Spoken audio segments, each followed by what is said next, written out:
Dillard Show.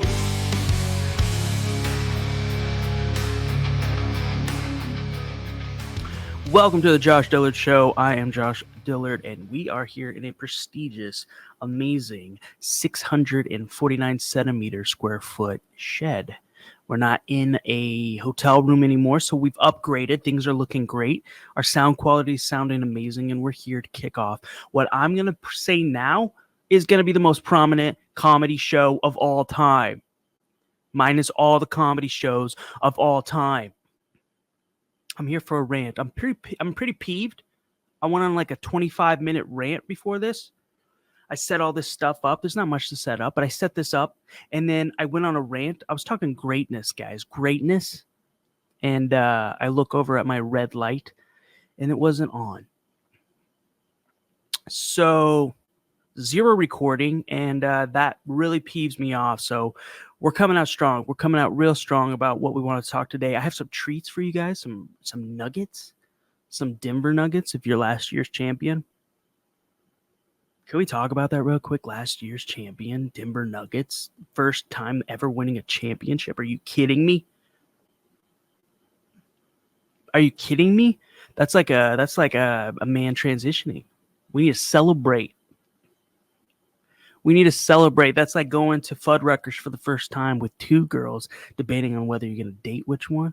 And you got both of them. And you're like, you seem a little loud. You eat a lot. You're kind of funny. You're cuter. I think I'll choose you. And then at the end of the date, you walk home with one. You kiss the other one goodbye. And you say, thanks for playing. Thank you. But I choose her. I choose this one. That was me, 2007. Fuddruckers, Thornton, Colorado. We want to dive into some current events. I think that would be nice. I think that would be sexy to dive into some deep sweetness. Give my take on it. Not that it matters. My take is pretty useless. After all, I'm in a shed.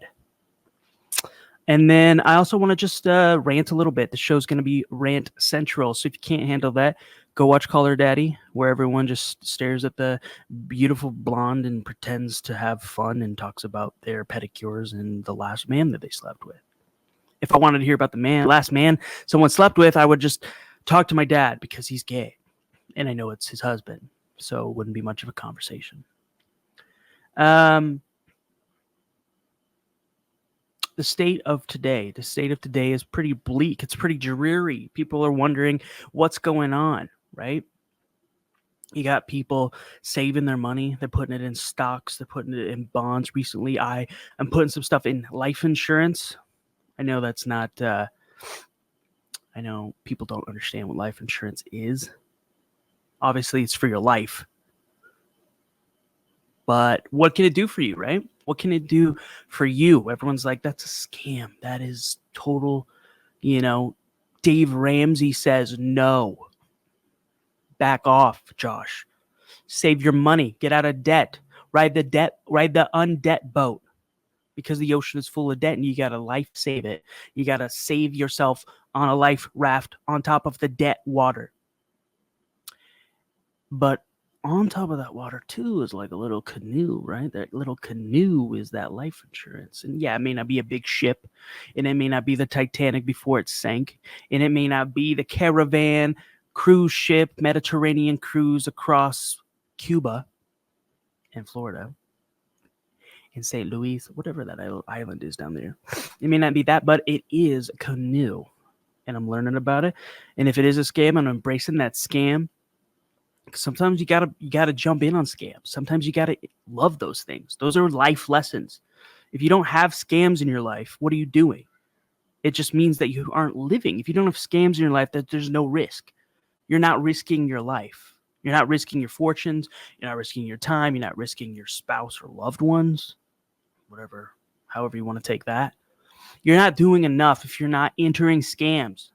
They need to be like outfits. You wear them sometimes. And then you put on your tried and true black suits, black t-shirts, black pants, your casuals, your sweatpants, your Nikes, your Yeezys, right?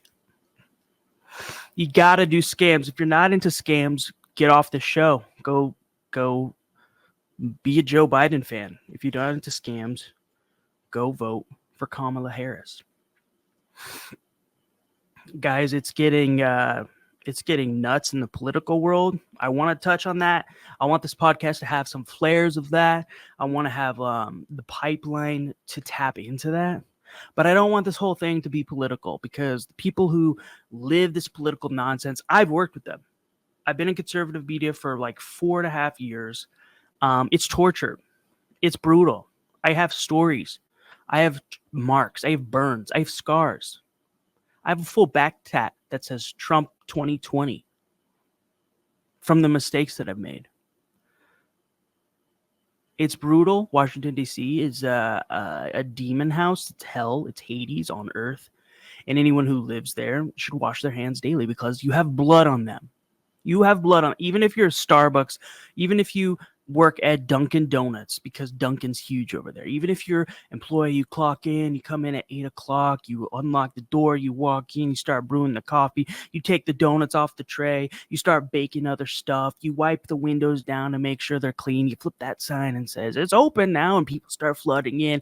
You got Ben Affleck coming in with his buddy Casey, and they come into you and they're like, we want some donuts. Because somehow, for some reason, they're in a movie and that's their accent, and they're doing some method acting as they come in. We would like some donuts. And you're like, absolutely, sir. Absolutely. Let me just turn around. And then you turn around and like freaking The Shining, blood out of the cooler onto your hands, flooding you up to the neck up, from the neck up, not the neck down, the neck up. You're upside down. You're floating from your head up. It doesn't make sense. That's DC. That is DC. So now the Affleck brothers dead. You're in a Dunkin' Donuts where everyone's just lost their mind, blood clots everywhere. Hopefully it's AB positive blood or the O negative that helps everybody, so you can drink that stuff and everything's fine. Shout out Twilight. And you're just chilling, thinking to yourself, how did I get here? Why did I do this? What happened? Why me? Am I the chosen? Am I the chosen is what you're thinking to yourself. But no, you're bloodied. You're covered in the life of the flesh, which the life of the blood of life. You're covered in that. And you go home and you look down at your hands. You're like, why? Why does this happen to me? It's because you live in Washington, D.C. And that is the upside, the light side of that city. My God, I have stories galore. Maybe one, which I cannot tell in detail, but I can tell you that there was a certain event to which a certain graphic was put up that wasn't supposed to be put up at a certain event, in which I was involved in because I did video production for this said event. And at the end of that event, Secret Service was looking after me and another coworker in Washington, D.C. This was a National Treasure. I'm not talking about Nicolas Cage and National Treasure 3. I'm not talking about a scenario that this isn't making up. I'm not even making this up. This is true. When you're at a bar, at a hotel, right after an event, and your boss calls you and tells you, you need to get the hell out of Washington, D.C. right now, or else Secret Service is coming for you to find the assets on your hard drive. You get out of there. You leave. You book it. You run. You run. You run with your gear. You have your suitcase. You got your leopard print suitcase. You got your Healy Wheelie, suitcase there that holds the big stuff, that holds the giant cowboy boots, that holds the top hat, because you love Abraham Lincoln for some reason. And you're running in DC in the middle of the day to anywhere you can go, thinking, my God, if they catch me, am I going to jail? Because I've never dealt with Secret Service. I've never dealt with America. I pay my taxes sometimes, but I've never dealt with America. I've never dealt with the fist of America. The power, that muscle, that big cousin who like takes you down and gives you a noogie, throws you to the ground, tells you, no, don't tell anyone about this, and then punches you in the face. and maybe pisses on you. I don't know. I don't know how that feels. I don't know how it feels. I don't know if I want to know how that feels. I didn't, but then it happened. I did know. Get the hell out, leave. So there I am running with a coworker. We're going to bar, trying to figure out, is this safe? Should we keep going further? Let's just find a spot where we can like hunker down and buy a flight. My boss calls us again and then sends us tickets from Reagan International or whatever, Reagan to wherever we're going. Can't tell where that is. And on the flight out, you're like, holy crap. Holy crap. Because before the flight, the TVs there in the airport are displaying your mistake. Because the news got a hold of it. You put something bad up on the screen accidentally. And the news got a hold of it and thinks it's intentional and thinks it's some side of collusion. That's all I can say. And so now it's all over the news, and now you're trending number 5 on Twitter. And you're thinking to yourself, is this bad? Am I gonna lose my job? Yeah, that stuff happens. Until you felt the muscle of, Her Lady Majesty Miss States, Miss America States, because that's her name. You haven't truly lived, and you don't know what risk is, and you don't know what it's like to take out a life insurance policy. And that's all I'll say about that. That's all I'll say. You're not risky. You're not taking on scams. Let's get into this, guys. I have a video here that I want to share, and I think it's just going to teach us a lot. I think it's going to show us a lot about how to be empathetic and also just to care about nature, right? I think nature is amazing. So let's pop her out here, and you'll see for yourself what I'm talking about, because it's pretty crazy. Take a look at this American piece. Now, what action? Oh, that's a great question. And that's one that I keep asking. And I think a lot of us are asking. And I want you to ask yourself that. What action are you doing? So the question is, what are we doing for climate activism? What are you doing? And we just love the outfit, first of all. It's giving 3 Days Grace vibes. It's giving American Idiot vibes. It's giving maybe something Marilyn Manson would wear at a bar mitzvah. Let's see what else he has to say. There's so many options. What action are you doing? There's so many options for actions you can do, whether it's on the personal level, the political level. I love the vagueness, because that's what keeps it personal to you. As long as it's vague, you can fill in the blanks. This is activism 101. If you keep things open like buckets underneath a roof that's leaking, you can just find the spots of where the leak is, and that's your activism. You just constantly find where that leak is, you put your bucket underneath it, and it's activism. How to describe that to other people? You don't describe it. You don't tell people there was a leak, so I put a bucket there. No, that sounds terrible. You keep it vague. You're like, there's things you can do with the leaky roof. You can be making changes to your lifestyle. You can be fighting the government in some way. You can be overthrowing capitalism, or I hear this a lot, overthrowing capitalism. Which one of those are you doing? A combination. A combination move, like Tekken. We're throwing X, triangle, L. Right? It's a combination move. We're busting it out, man, because capitalism is a drag. We cannot be living under capitalism anymore. What system should we be living under? I don't know. We've gone through many different systems in this world. Should we go backwards? No, but we should go forwards, and that involves a lot of understanding of backwards experiences or things. Wow. Guys, this is... Go forward by learning from the backward. Genius. Can we make this a t-shirt? Things that happened centuries ago. I think we actually need to be listening to indigenous knowledge. This whole idea of indigenous knowledge. No one else just Native Americans. Think about that. A goods-based economy started in like the 1400s in Europe when they privatized Thanks for the history. 1400s in Europe. land. This was a point of making it possible for people to be capitalists, to have things based on goods. I think you're talking about feudalism, maybe even before that, monarchies. So these are other systems which did make it hard for capitalism to exist because capitalism didn't exist.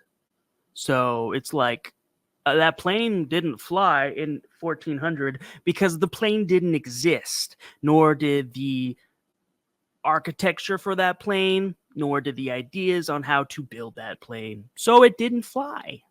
For selling things that people used to think were inspirited, right? You couldn't cut down a tree so willy-nilly if you think it's alive with spirit. And I think it is. And that's why I say we got to move away from capitalism. And back to the good old days of 1400. Grandmother Willow is my spirit animal. It is just amazing. You have to listen to the trees. You have to. If you don't, capitalism will take over. And because you don't listen to the trees with your AirPods, or maybe even some nice headphones like I haven't, because you don't do that, houses are going up. The inflation rate is going up because you're not listening to trees. Duh. Stupid guys. Why aren't you listening? Why aren't you listening to skater character from Tony Hawk? From 1998 Tony Hawk skater figure that you can create. Why aren't you listening to this guy, he, she, it, they thing plus 4? Terrence Howard equals 2. Why aren't you listening? Guys, don't you know? You just have to freaking listen. I hate that you guys don't listen. I hate that you guys don't listen. It is disappointing, and I think I've heard that from every girlfriend that I've ever dated. You just don't listen. You just don't listen. The thing that's different from a girlfriend is that no girlfriend has ever told me that I wasn't listening to the trees, which seems useless and futile, but sometimes when I did talk to the girlfriends that I had, it felt like I was talking to a tree in the shape of a wall, because the walls are made out of wood. Keep up, people. And that wall said nothing back, did nothing back, and was just there. A beautiful wall, mind you. A beautiful, beautiful, beautiful wall with wallpaper and nice outlets. Let's not forget about those outlets. But indeed was a wall that said and did nothing. It's disappointing. I think we have a lot to learn. There's a lot to digest. I don't like to make fun of people. I like to make fun of everything. And that leads us to our next video that I would love to share with you guys. I think it's going to lighten the mood just a little bit. I don't want to just harp on, the bad things. I want to harp on some amazing things that have happened. The Boston Celtics have won the championship. They are winners, and to complete their championship trophy is Derek White laying it all on the line, losing his beautiful face, minus the amazing teeth that he's got there. Does anyone else think Derek White should be one of the 7 dwarfs, but the 8th one who actually marries Snow White and beats up the prince and is like, hell no, we didn't just leave you and keep you here and help you get back to health and keep you safe without me marrying you? What am I, a cuck? No. Derek White is the dwarf who, after a couple of years, goes from 3'8" to 7'9" because of his growth spurt and hormones. He takes hormones, okay? If I'm a dwarf, I'm taking hormones. I don't care. Growth hormones. I don't care who you are. If I'm a dwarf, I'm taking growth hormones. Even if I'm 45, I'm taking those hormones. Because there's a chance I could still grow. And if you know me, I'm not a tall man. The fact that I haven't tried growth hormones yet, it's probably stupid. It's dumb for me because 6'4" is what they ladies want. And finance is something I'm looking into. So I'm sorry I'm not the Aryan race. I don't have blue eyes. But I'm looking into these surgeries, girls. I'm looking into them. So just cut me some slack. Don't forget to subscribe, because when you subscribe, I could save money to get my leg extension surgery, my beautiful eyes, and that $100 smile. Just like Derek White has right here. Let's hear him speak about what it takes. This is what he's saying. You're a little ugly. He came over to you. They're a little reserved. And this is what he's saying. You're a little ugly. He came over to you. Yeah, he is a little ugly. Bleeding profusely from his mouth. He was Look checking at to this see guy. if his teeth were in place. Woo! So this is twice now. The Homie just Celtics got have his- been first to the floor. Drew at midcourt. Look at And this. then Derek Look at White this. right Look at here. this. But Look at watch this. what happens when he does hit the I'm deck. You about look, to I'm not go looking. in for the Bob. Kiss the floor. Kiss the floor. Lands right on top. What a G, dude. What a G. Until you've kissed the floor on a basketball game in a game 5 in the finals, until you've done that, are you really an athlete? Are you really an athlete? Some athletes do great things. They run without their legs. Pistorius, whatever his name was, who killed his girlfriend afterwards because he probably won the gold and realized that, I worked so hard, fake running, that I got to the mountaintop, and the mountaintop isn't good. You know what's good? Having your legs. And so I would be disappointed too. I would be sad. God forbid I ever lose my legs. But if I did, I would be very, very sad. So I'm sure he was disappointed. Even a gold medal doesn't replace your legs. And so he took it out on his girlfriend. She was like, look how amazing you are. You're so successful. You did everything you wanted. And I hope you guys know who I'm talking about. He's an Olympic runner. I forget his first name, but his last name, Pastoris. I'm not going to look it up. I don't look things up. I just keep it off the dome. And it's wrong 99% of the time. And I'm sure his girlfriend, Pistorius' girlfriend, that is, not mine, single, sadly, hate it. Here we go. I'm sure Pistorius' girlfriend was just like, you did such a good job. Like, you should feel proud. We should go with the winnings, the earnings, and we should go to the Bahamas, and we should go to North Africa because we live in South Africa. And he was just like, I would love to, but there's still something missing. And she's like, why?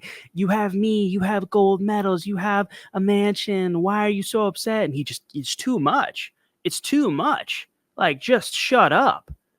Like, I'm trying to think here. I just realized my dreams didn't amount to my dreams. I just realized the mountaintop that I climbed and see all the dead bodies on Everest and with their flags of glory.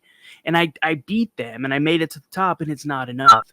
And so he probably snapped. I would snap too. Not to say I would do that, but I would snap. I'd probably throw a Capri Sun outside. I'd probably kick a dog, maybe, with like slippers on. That way it didn't hurt so much. And it'd be a love tap. I would love tap the dog. I wouldn't kick it. I wouldn't punt it like Anchorman. But I would cause damage to like a wall. I would probably, buy a turtle and throw it down a hill and watch it roll. I don't know. I wouldn't kill my girlfriend. But Pistorius is all of us. He snapped and did something that was horrific, and it's terrible. It really is terrible. I shouldn't even be laughing about it.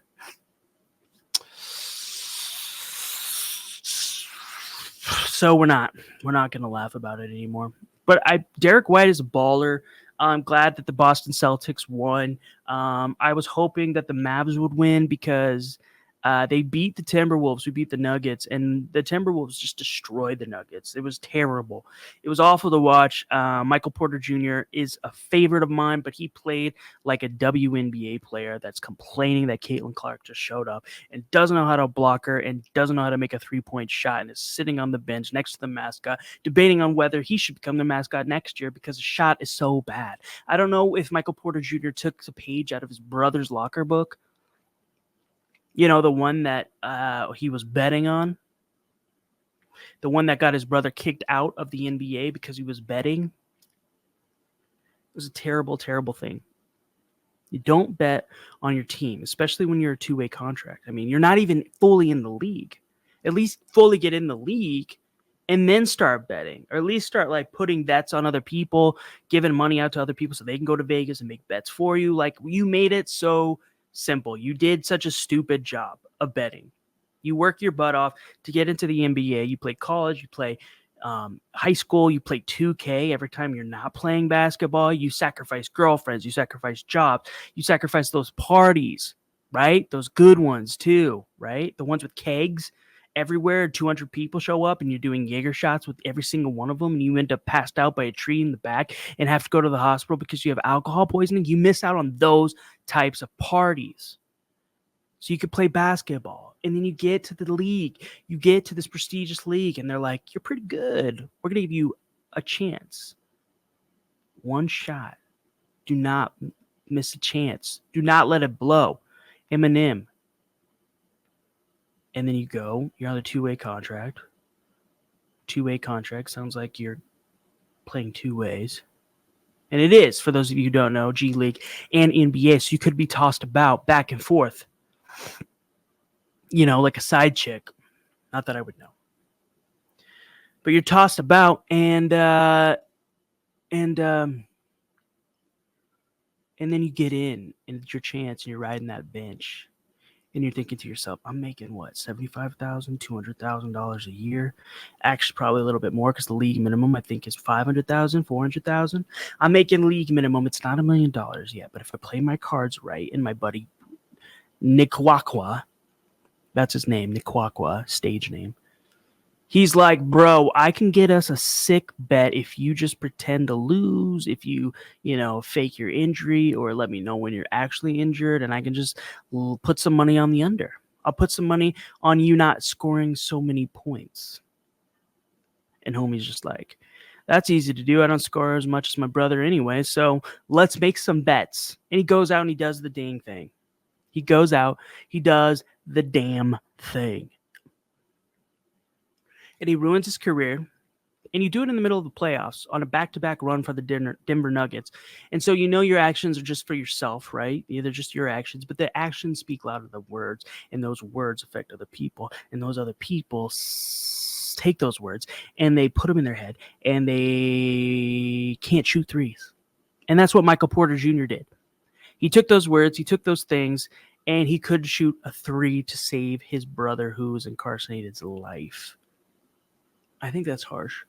I think that's too much. I might not use that.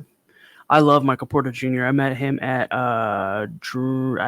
Red Rocks Church in like 2019. And he's 100 feet taller than me.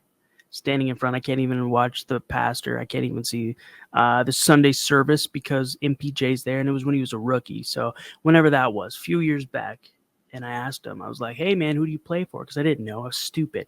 I was dumb. He's a rookie, and I wasn't that much of a Nuggets fan then because they've been losing forever. And I was a bandwagon fan after that. I'll admit it. Because I'm a Broncos fan at heart. I'm a Avs fan next.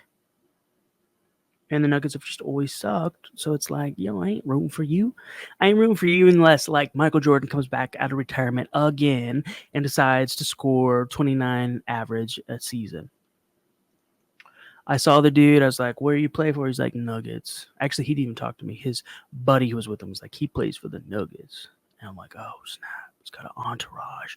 Homie's got an entourage. He's got to be good. I got to look him up. So they're like, yep. MPJ. Met him. I have one more clip for you. It's a beautiful, beautiful thing. I love art. I love people who do art. I think art is one of those things. Art is like a hot girl because you look at art and you're like, dang, I could do that. I could be that. That's hot. I want that. I could do that. And then you look in the mirror and you try to attempt it in the same example. You try to attempt it, or you look in the mirror and you're like, holy crap, I look like a Down syndrome Bruno Mars. There ain't no way I'm going to look like that. There ain't no way I'm going to do art like that. What the heck, dude? What the heck? But check this out. Check this guy out. This is Art Lanta, who usually does some cool work on cars. But look at this. Homie's got his shoes, and he's throwing them at a canvas. There's amazing music playing, but I'm not going to do it. I think I might get copyright strike. But he's throwing stuff, and this is the art. Skillet art. Boom. Shoe. Ball. Glove.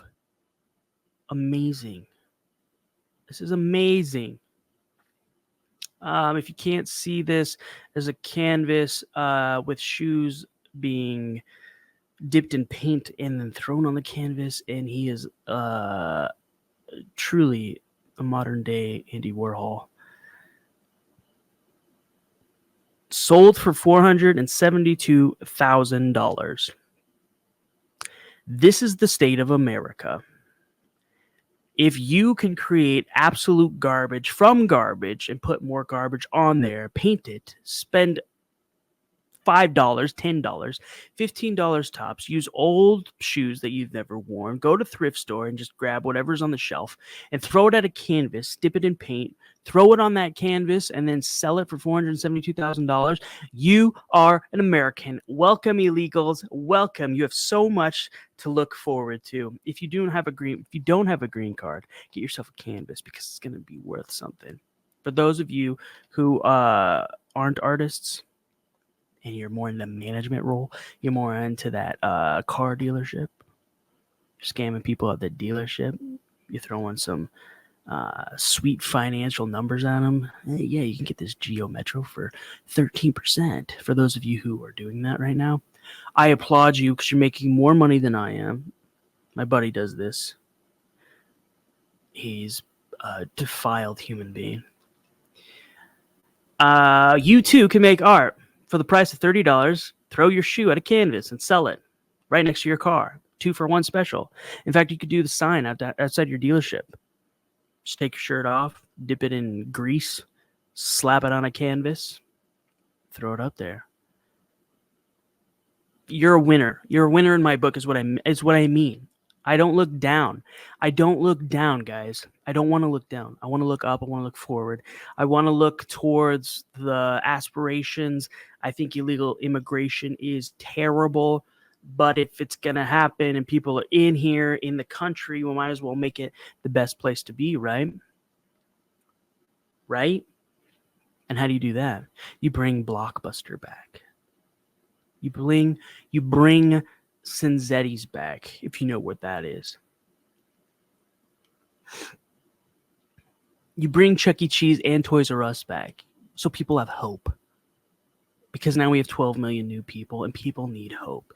And it's not going to cut it to just come home and Netflix and chill. It's not going to cut it to work at your $15 an hour job at Subway. They don't even think they make that much. It's not going to cut it to do that and then come home. It's not going to cut it to work at your dealership or your office. Maybe you have a high profile job. It's not going to cut it. Maybe you're an illegal alien and you just got, you got your job at Schlotsky's.